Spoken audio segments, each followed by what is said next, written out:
After 30 years of deafening silence while 20% of Azerbaijani lands were under Armenian occupation, European foreign ministers, as well as EU leaders, have suddenly started to shed crocodile tears on those poor Armenian residents of Karabakh who voluntarily decided to leave Karabakh for Armenia or Russia.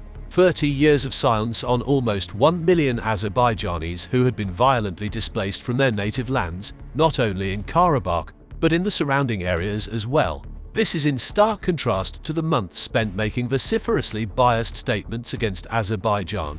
What an eloquent display of European diplomacy. On November 3rd, the German Foreign Minister Frau Annalena Baerbosk paid a visit to Yerevan and a day later to Baku. In Yerevan, Miss Baerbosk, having given an ardent speech, made a statement claiming that Germany protects the territorial integrities of both Armenia and Azerbaijan.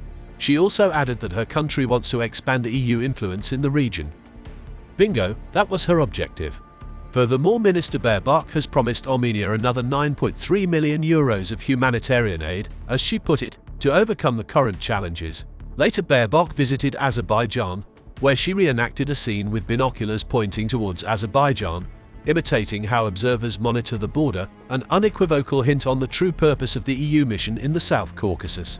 The confirmation of Baerbosk's pro-Armenia bias was her ridiculous diplomatic mistake made during a press briefing with her Azerbaijani counterpart Minister Ceyhun Bayramov.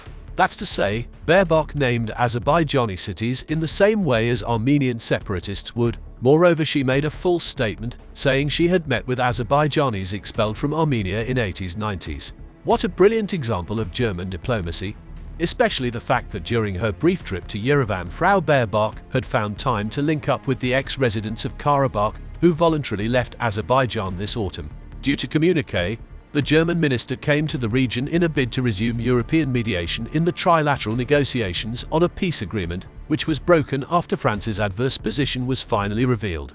As we would like to remind, the interest of Western powers was not to solve, but to freeze the situation in Karabakh indefinitely, which had been a perfect lever of pressure for many years. And now that Azerbaijan has restored its sovereignty over Karabakh, all these European attempts at manipulation look truly edentulous. The ball is on another side of the field, the conflict is over, the prospect of another war between Azerbaijan and Armenia to the delight of Macron and Baerbosk is delusional and never going to happen. On the other hand, loss of EU influence, as well as its access to natural resources in Africa, is much more significant.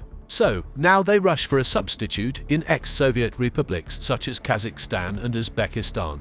However, the only way to access these regions is through the South Caucasus.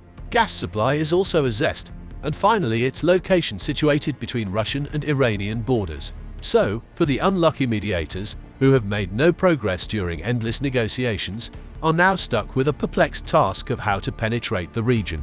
Underestimating the competitors is never the right choice, neither in business or politics.